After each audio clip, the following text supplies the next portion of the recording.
Eksklusibong nakuha ng GMA Integrated News ang kopya ng petisyong ito na inihain itong January 25 sa Korte Suprema ni dating House Appropriations Committee Chairman Saldi Ko.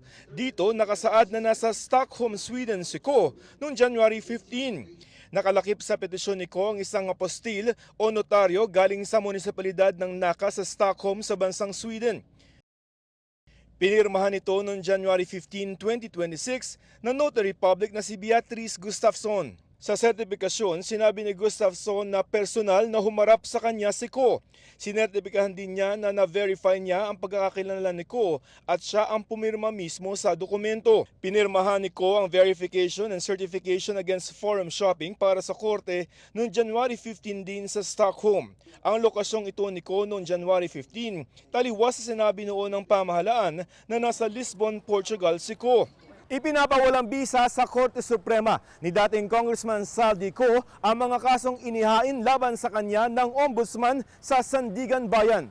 Pirmado ng mga abogado ni Ko ang petisyong inihain sa Korte Suprema. Gusto ni Ko na maglabas ng temporary restraining order ang Korte Suprema para hindi maipatupad ni Ombudsman Jesus Crispin Remulla ang resolusyon nitong nagkakaso kay Ko.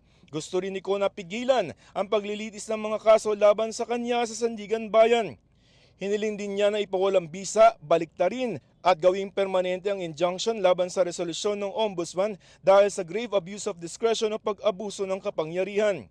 Sabi ni Ko sa korte, hindi raw siya nabigyan ng pagkakataon na sumagot sa mga aligasyon.